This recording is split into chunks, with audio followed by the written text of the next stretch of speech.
Freemasonry, under the English Constitution, reaches its climax and conclusion in the Order of the Holy Royal Arch. By the Articles of Union signed at the fusion of the ancient and modern Grand Lodges in the year 1813, it was declared and pronounced that pure ancient Masonry consists of 3 degrees and no more, viz. Those of the entered apprentice, the fellow craft, and the master mason, including the supreme order of the Holy Royal Arch. Within the compass of the 4 stages represented is outlined the entire process of human regeneration.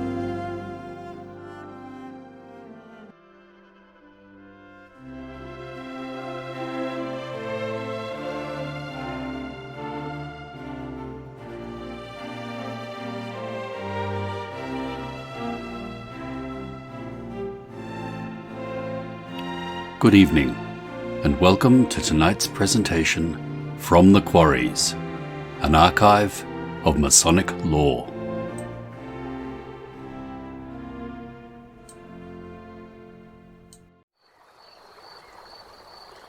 The Royal Arch is an explanation and the completion of the 3rd degree, of which at one time it formed part, but there were good reasons for its detachment from that which now forms the degree of a Master Mason, the principle being that the 2 parts in combination made an inconveniently long rite. The purpose of all initiations is to lift human consciousness from lower to higher levels by quickening the latent spiritual potentialities in man to their full extent through appropriate discipline. No higher level of attainment is possible than that which aims at union with the divine. For in this stage, the human consciousness merges with the divine consciousness and knows as God knows, and that, being the level of which the Order of the Royal Arch treats ceremonially, it follows that Freemasonry as a sacramental system reaches its climax and conclusion in that order. To attain the high level aimed at involves an essential prerequisite: the total abnegations, renouncement, and renovation of one's original nature, the surrender of one's natural desires, tendencies, and preconceptions, by such an habitual discipline and self-denial that by vigorous opposition to the natural life it will gradually atrophy and die down. As it is pointed out in the volume of the Sacred Law, "He that loveth life shall lose it, and he that hateth his life shall keep it unto life eternal. Except a corn of wheat fall into the ground and die, it abideth alone. But if it die, it bringeth forth much fruit." As with the seed of wheat, so with us men. If we persist in clinging to the present natural life we are familiar with, if we refuse to recognize that a higher quality of life is possible here and now, or if we are unwilling to make the necessary effort to attain it, we are like the corn of wheat which abideth alone. In other words, we only succeed in frustrating our spiritual evolution. But if we are willing to die in the sense indicated, and will give the vital and immortal principle within us the chance to assert itself, the germ of true life will spring into growth in us and bear much fruit, and by the stepping stones of initiation we will rise from our dead selves to higher things than we can otherwise experience. The mystical death is an inescapable law and condition of the soul's progress. Death to self is the portal to true life, and there is no other way. The mystery systems have always exhibited an example for the instruction, encouragement, and emulation of those who are prepared to make the attempt and the necessary sacrifice. This supreme example is called the prototype, and represents the person of some great soul who has already trodden the same path and emerged triumphant. It matters nothing whether the prototype be one whose historic actuality and identity can be demonstrated, or whether he can only be regarded as legendary or mythical. The point being not merely to teach an historical fact, but to enforce a spiritual principle. In order that you may be able to see clearly that this exhibiting of a prototype has been adhered to in the mystery systems of all ages and among all nations, I propose to enumerate several of the best known. 1. In the Egyptian system, the prototype was Osiris, who was slain by his malignant brother Typhon, but whose mangled limbs were collected in a coffer from which he re-emerged, reintegrated, and divinized. 2. In the Grecian mysteries, the prototype was Bacchus, who was torn to pieces by the Titans and born again. 3. In Scandinavia, the prototype was Balder, the sun god of Norse mythology, who is fated to die and dies to the grief of all the gods in the pantheon. 4. In Greco-Roman Europe, the prototype was Mithra, meaning the friend. The story is well known of the Roman military initiates who died at their post, accepting the teaching that we know so well in the craft, that he would rather suffer death than betray the sacred trust reposed in him. 5. In the Christian, which is the chief of all the systems, since it comprehends and re-expresses all the others, the greatest of the exemplars or prototypes died at the hands of the mob, headed by 3 chief ruffians, Judas, Caiaphas, and Pilate. 6. In Freemasonry, the prototype is Hiram Abiff. The ritual implies the reintegration of all his old faculties and powers in a sublimated state, in the same manner that the limbs of Osiris were said to reunite into a new whole, and as the Christian master withdrew his mutilated body from the tomb and reassumed it, transmuted into one of supernatural substance and splendour. The Royal Arch is designated the supreme degree because it deals with a supremely high level of thought and instruction. The ritual of this degree was not compiled to accommodate the views of the philosophically untrained. In this connection, it must not be overlooked that the candidate for Royal Arch Masonry has technically passed already through a long period of probation in the craft degrees, which include purification and mental discipline. During the process of the craft instruction, the candidate is deemed to have widened his views considerably, so that now, in all humility, he seeks the attainment of that wisdom which is revealed to those that seek without hope of material reward, and which is withheld from the worldly wise.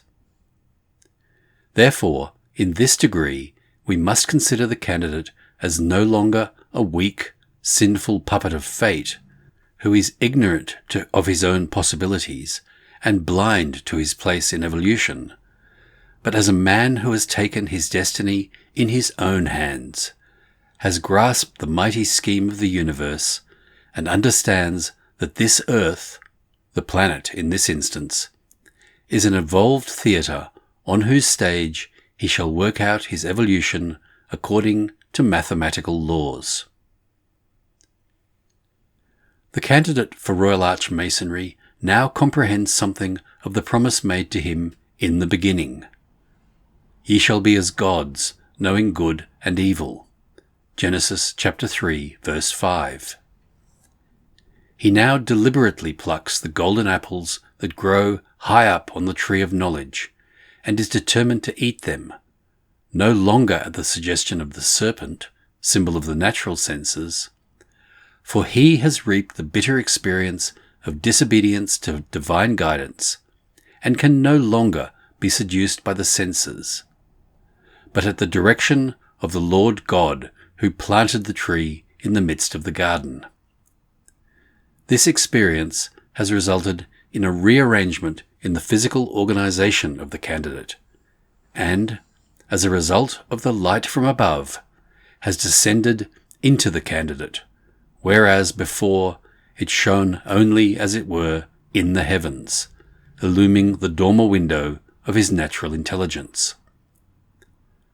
Thus, in the case of the candidate for the Royal Arch degree, the day star from on high is deemed to have descended into the very checkerwork material of his transient physical organism, there to remain permanently as the frontal source of all consciousness. In the theological language, God has become man, and man has become divinized in virtue of this descent and union. In Masonic language, the vital and immortal principle resident in the candidate has at last superseded this temporal life principle and established him upon a new centre of incorruptible life. This sublime or sublimated state is spoken of in esoteric terms as the squaring of the circle, and is that problem which has baffled so many modern mathematicians.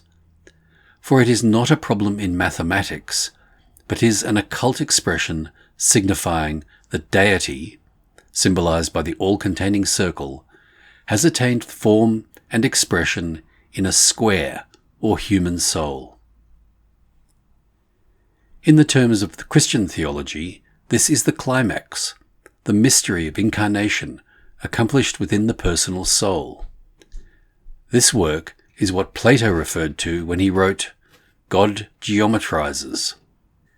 For the Euclidean and Pythagorean theorems, now regarded merely as mathematical demonstrations, were originally expressions veiled in mathematical glyphs of the esoteric science of soul-building or Freemasonry.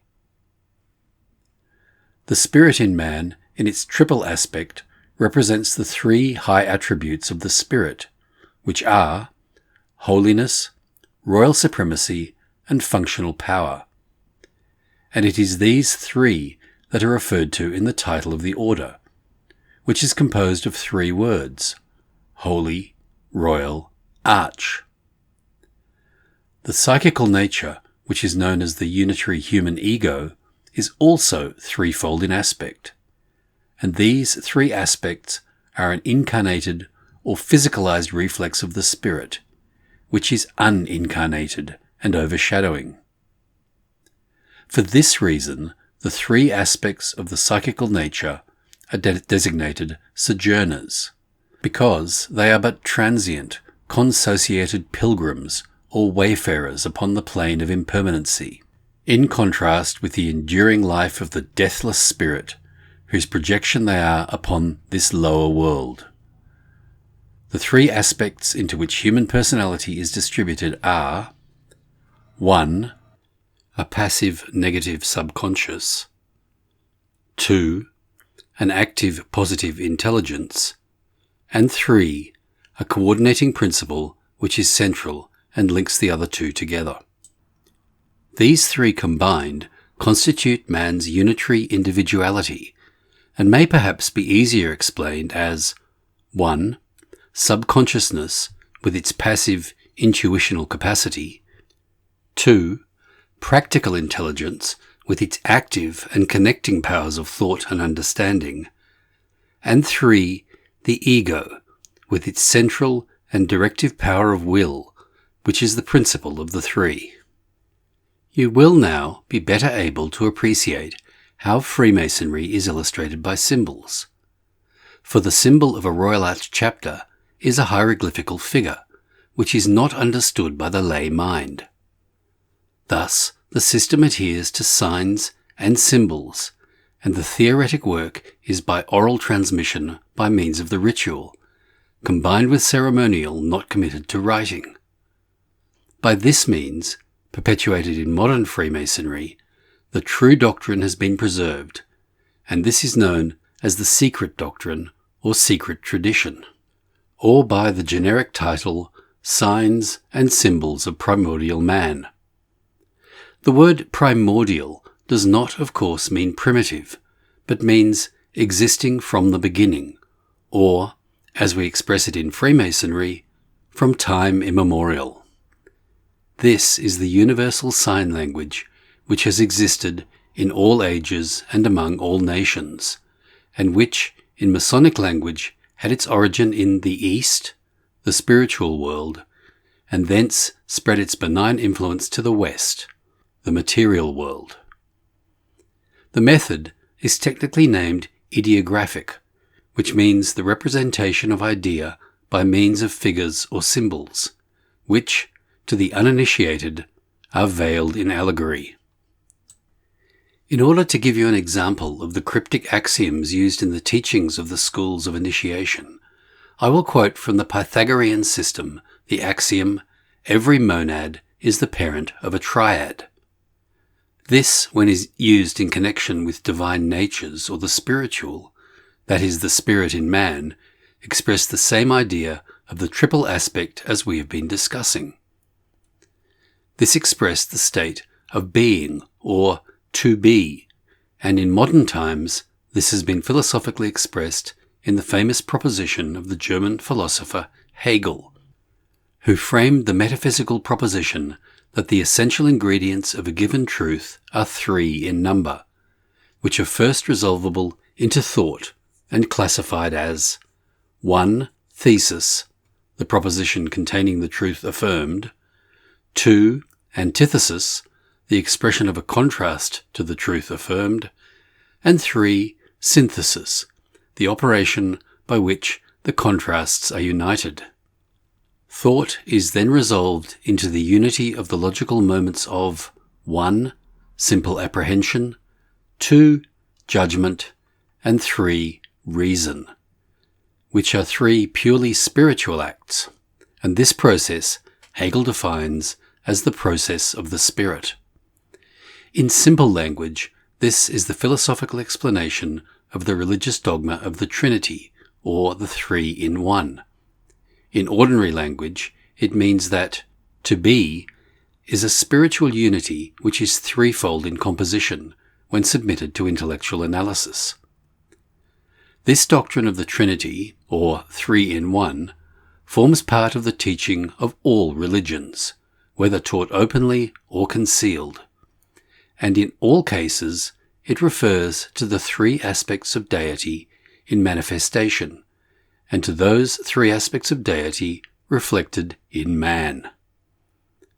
This conception brings us to the consideration of the doctrines of the universe, as the deity in manifestation, organic, termed the macrocosm or great universe, and man as the microcosm or the universe in miniature. This fundamental trinity in religious doctrine is found in both the exoteric and the esoteric teachings, and as the antiquity of the system perpetuated in modern Freemasonry is attested to by our lectures, I wish to draw your attention to certain facts in this connection which are not to be found in the popular Masonic manuals. As students in Masonic research, we shall find that it is necessary to pay particular attention to the lectures of the craft, which amplify and illustrate the teachings communicated in the ceremonies, and we shall find that we are fully justified in this connection. As you should know, the lecture of the tracing board, which should be delivered to the candidate after the ceremony in each degree, purports to give him a diagram or hieroglyph of the work to be accomplished in the degree, for his guidance and instruction. The tracing board of the first degree is therefore important when considered in conjunction with the lecture delivered to the candidate. This lecture opens with the cryptic words, "The usages and customs among Freemasons have ever borne a near affinity with those of the ancient Egyptians." This is an important fact, and it concerns us as Masonic students to know precisely how there is a near affinity between the usages and customs of modern Freemasons and those of the ancient Egyptians. It is first necessary to understand what constitutes a hieroglyphical figure, and the explanation is that such a figure is a pictorial diagram or glyph. But in the particular sense of a hieroglyph, it refers to a sacred glyph, for hieroglyphs comprise the sacred writings of the ancient Egyptians. The key to the translation of the hieroglyphs of ancient Egypt is found in the hieratic script, or sacred writing, which was used by the initiates to conceal the esoteric doctrine from the uninitiated. And this is the method which is employed in the modern Masonic ritual and lectures. The hieroglyphs of modern Freemasonry are the appointments of the Temple of Initiation, the symbolic offices, the tracing boards. The ancient Egyptians employed two scripts, namely hieratic and demotic, and the demotic was the popular style used for the orthodox religious instruction of the people. Similarly, modern Freemasonry uses two scripts. The hieratic, which is the interpretation of the symbols to those studying initiation, and the demotic, which is the printed ritual and lectures which are published for the information of those who accept the popular orthodox interpretation. And you will not fail to note that those of our brethren who are concerned only with the demotic script do not observe the sacred or hieratic interpretation. The modern world is indebted to the archaeological activities of a Frenchman, Monsieur Bussard, for a knowledge of the hieratic and demotic scripts, for it was he that discovered the famous Rosetta stone. This stone, which was brought to light in the year 1799, was important as the inscriptions were trilingual, or written in three languages: hieratic script, demotic script, and Greek. The relationship between these three furnished the key to the decipherment of Egyptian hieroglyphics, and established the relationship of them all, hieratic script, demotic script, and hieroglyphics, to the Roman alphabet. The hieratic script was found to form a sacred alphabet, which, on further examination, was discovered to be a system of numerals, described as the power and potency of numbers and figures. The importance of this discovery is that the sound value of each letter in the sacred alphabet has its equivalent in other languages, in a figure or figures in the calculation table. Again, we must be careful not to fall into a common error, for it is a fact that nowadays the terms numbers and figures are considered as synonymous, but this is not correct. A figure is literally something made, a shape or form, and the word is derived from the Latin figura, which means a thing made. Thus, this shape or form acts, in the case of the figures 1, 2, 3, etc., as a symbol. The word symbol is from the Greek sim, together, and balien, to throw, and means something thrown or put together to form a sign or picture of an idea.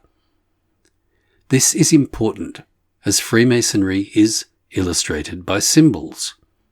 What then is number?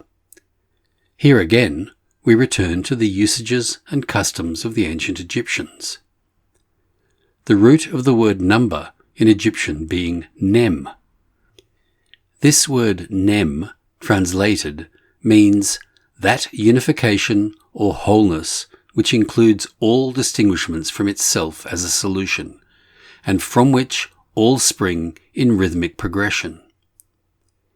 In Egyptian, nem and num are interchangeable. Nem signifying the one as all-containing, and num, the progression, the U being the sound symbol of that which links and makes possible a change of condition. Num therefore represents a coming forth, that is, an emanation from one state to another. In modern languages, the roots nem and num are translated respectively into name and number, and their meaning is to individualism to make distinct, or to measure. You will thus see that there is an intimate connection between figures, numbers, and names. Figures, by their shape, represent the original idea, and the names given to those figures are intended by their sound to convey the same idea as does the figure by its shape. Numbers are therefore names given to figures and represent the measures, or in other words, the rhythms, and thus, under the generic title of numbers, we get the rhythmic unfoldment of all things. In the Egyptian system of sacred law, the fundamental or first trinity is Osiris, Isis, Horus, and this trinity represents the father, mother, son aspects of deity as the macrocosm, and also the three aspects reflected in man, the microcosm. This is the trinity which Hegel propounded as a being. It is resolvable into thought, and then to three purely spiritual acts. It is significant that in the Egyptian hieratic script, the word kempt, the sound symbol for the number 3, means to produce in the mind, or to think out a matter. For in both the ancient and modern philosophies, the proposition is metaphysical. The perpetuation of the system of philosophizing by numbers was by way of the Grecian mysteries, and therefore it should not surprise us that the lecture on the tracing board of the first degree informs us that Pythagoras founded his system on a somewhat similar plan. The line of transmission is also clearly indicated when we read that Pythagoras was initiated in Egypt, although the name Pythagoras does not indicate the name of a Greek philosopher, as the popular world so confidently states.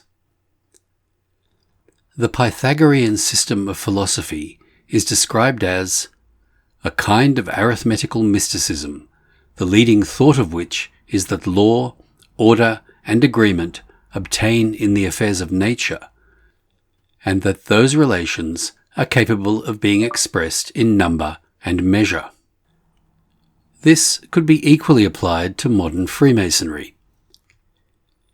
The Pythagorean system's primary trinity was called the triad, which was resolved from the monad, or one which includes all, and this also is a metaphysical proposition in line with the ancient Egyptian and modern Freemasonry. The lecture on the tracing board continues with the words, "And many others of a more recent date have copied his example," and in order to identify the many others hinted at, we need only to be aware of the transmission of the usages and customs as our present-day warrants of constitution testify, in all ages and among all nations of the known world. I need not remind you again of the grand geometrician of the universe, or of the fact that the philosophy attributed to Plato is summed up in the axiom, God geometrizes. But the full significance of this cannot be realized until one studies the Royal Arch degree, for in this degree a jewel is worn by the companions of the order, which forms by its intersections a given number of angles, which, when reduced to their amount in right angles, is equal to the 5 regular Platonic bodies. The value of the esoteric teaching of the doctrine lies in the fact that the basis of the Platonic bodies is the equilateral triangle, which is the symbol of the Trinity. In the historical era, the metaphysical treatises written by the early Christian fathers perpetuated the true doctrine, and in modern literature we are indebted to the initiate Cornelius Agrippa for a record of these. For in his book De Occulta Philosophia, published in 1533, he mentions, among others, Saints Jerome, Origen, Gregory, Rabanus, and Bede.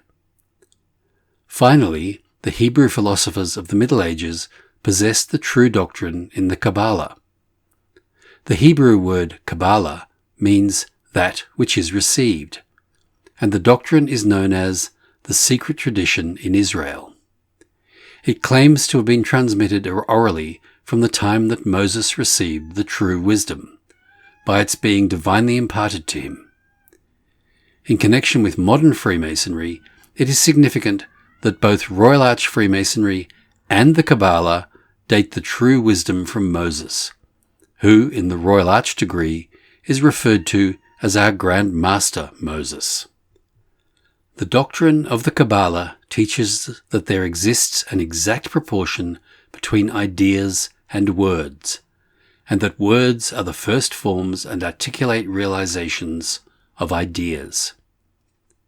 Furthermore, the Kabbalah accepts the affinity between being, or the state to be, and numbers.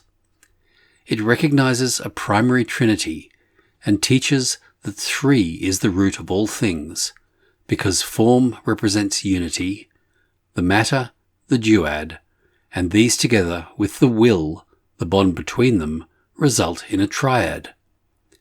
It regards all things in manifestation or existence as constituted after the nature of numbers, and postulates the highest abstract God as the indivisible.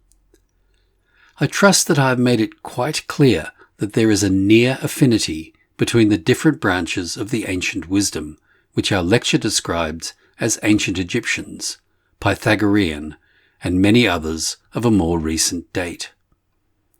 Also, that the doctrine of the Trinity is a metaphysical concept. The designation of the assembly in the Royal Arch degree is no longer styled a lodge, but is termed a chapter. The word chapter is derived from the Latin word caput, which means head, and this has references to the capitular rank of the Royal Arch Mason, who, by virtue of his headship or supremacy over his material nature, has passed beyond mere craftwork and governing the lodge of his lower nature, which he has now made the docile instrument and servant of his spiritual nature. Henceforth, the energies of such a man are employed primarily upon the spiritual plane. The head of the sevenfold material organism of man is the spirit of man, and this spirit, consciously conjoined with the universal spirit, is deity's supreme instrument and vehicle in the temporal world. The physical organism and brain of a man who has attained the rank of a consciousness denoted by the Royal Arch degree will have become sublimated and keyed up to a condition and an efficiency immensely in advance of average humanity. Physiological processes are involved in this sublimation, which cannot be discussed at length in this paper. But I will observe that in such a man, the entire nervous system contributes to charge certain ganglia and light up certain brain centers in such a way of which the ordinary man knows nothing. The nervous system provides the storage batteries and conductive medium of the spirit's energies in the same manner that telegraph wires are the media for transmitting electrical energies. It must not be overlooked that the Royal Arch degree is the completion of the Master Mason degree, for it is by reason of his mastership that the true Master Mason knows how to control and apply those energies which culminate and come to self-consciousness in his head, in his intelligence. In this respect, we may refer to the heavily veiled testimony in the volume of the Sacred Law, the import of which is concealed effectively from the uninstructed reader. In the Gospel according to St. Matthew, chapter 7, verse 33, it is recorded that the passion of the great exemplar and master concluded, "When they were come unto a place called Golgotha, that is to say, a place of a skull." This means that it terminated in the head, or the seat of intelligence, and in the mystery of spiritual consciousness. As the Royal Arch degree is a mystery of spiritual consciousness and deals with the opening up of the universal and omniscient mind, the cranium or skull is given prominence in the Master Mason's degree, which is intended to point the way to Golgotha. The work of the Royal Arch degree is, in the same manner as that of the former degrees, to be carried out by the candidate himself, and this work to be performed is that which is referred to in the ancient Greek apotheosis as the 12 labours of Hercules. Hercules is the typical hero of the Greek mysteries. The word hero was used in the Greek system in the same manner that master is used in the craft system to denote spiritual rank. And the work to be accomplished in the supreme degree for the fulfillment is represented as the labours which he must undergo before he can claim the right to be a son of his father. The 12 labours are too long to be included in this paper, but they are an essential part of our Masonic instruction. The arduousness of these labours is also graphically described in the great work of the Latin poet Virgil, titled Aeneid, or the story of Aeneas of Troy. The work is in 12 parts, corresponding with the 12 labours. Even when we are in the position to apprehend what is required of us, it is not work to be lightly undertaken, for we are approaching the centre, that holy ground of our being upon which only the humble can walk, that earth which only the meek can inherit. At first we fail to recognize and realize the fact, as we are in that state when the light shineth in darkness, and the darkness comprehendeth it not. Presently that darkness disappears, when the day, the new consciousness, dawns, and the shadows, the old mentality, fade away. After this discovery has been made in the introverted minds, there remains the concluding psychological process, which is to extrovert the knowledge and bring it forward into formalized brain consciousness, so that what the spirit and the soul already know interiorly, the outer mind may also know exteriorly. Subjective awareness does not become knowledge until it has been celebrated and passed through the process of distillization in the brain and logical understanding. When this is accomplished, there is a reciprocal and reflex action between the inner and the outer natures, which results in the illumination of the whole. This is described as the consummation of the mystery.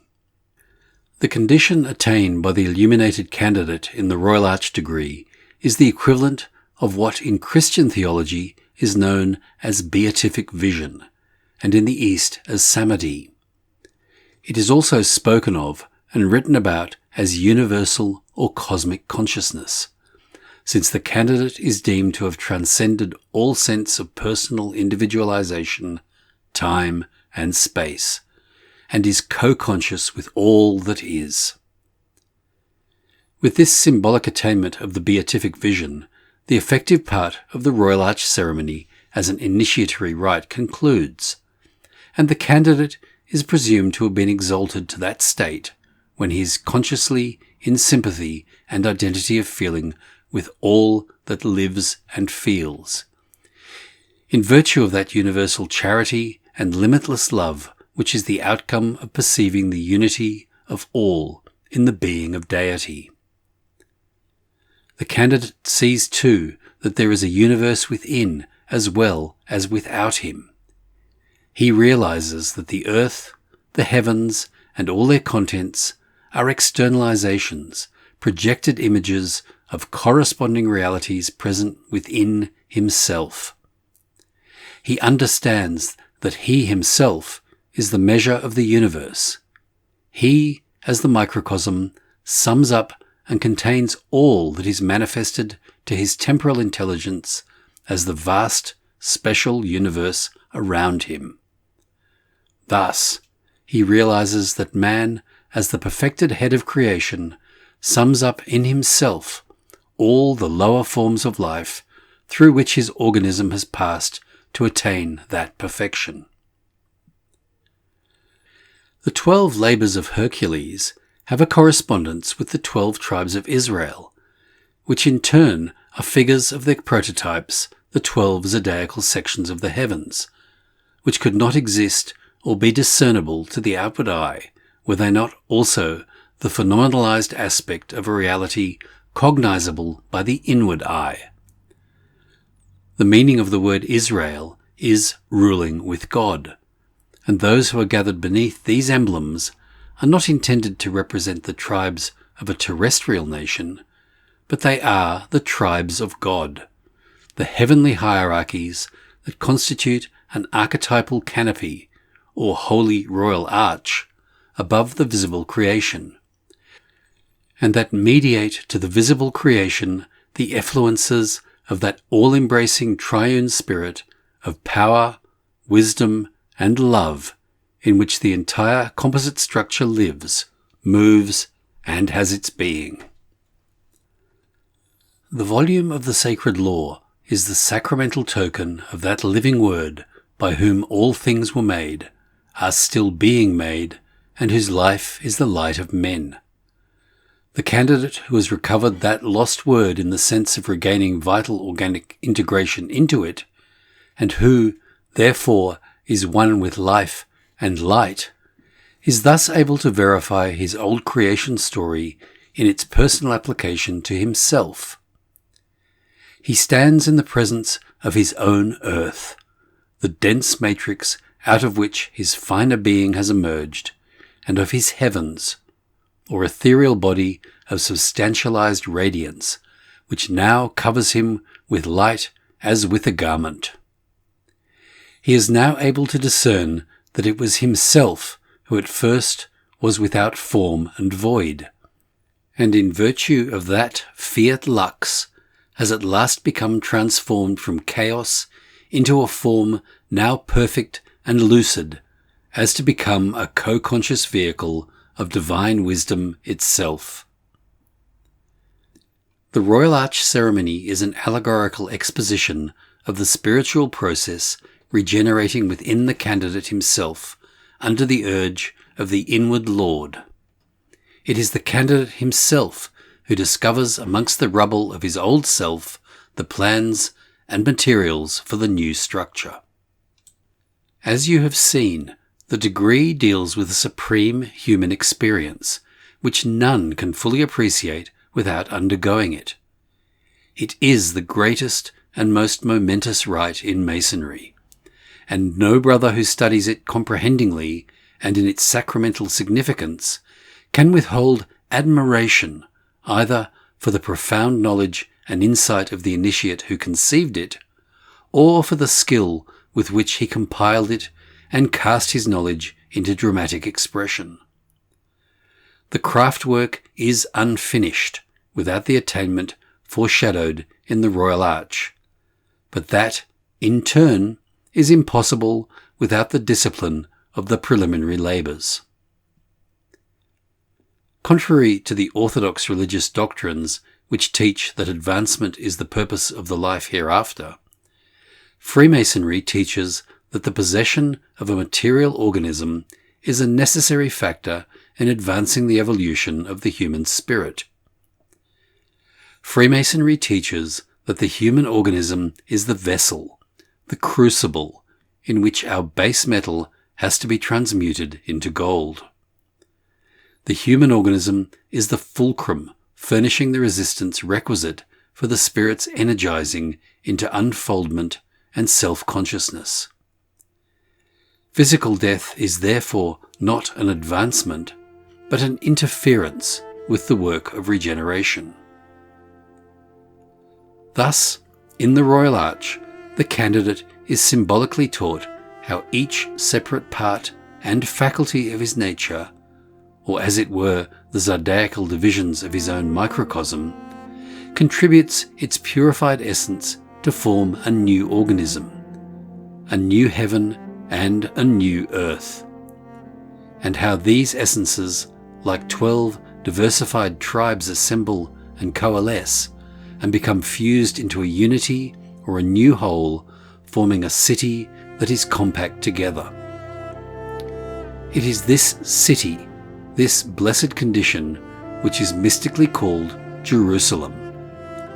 The antithesis of this heavenly city is the confused Babylon, city of this world, of which it is written in the volume of the sacred law concerning all who are captive in her, Come out of her, my people, that ye be not partakers of her sins, and that ye receive not of her plagues. Book of Revelations, chapter 18, verse 4. In brief, the Royal Arch ceremony sacramentally portrays the last phase of the mystical journey of the exiled soul, from Babylon to Jerusalem, the passing of the veils of matter and form into glorious liberty.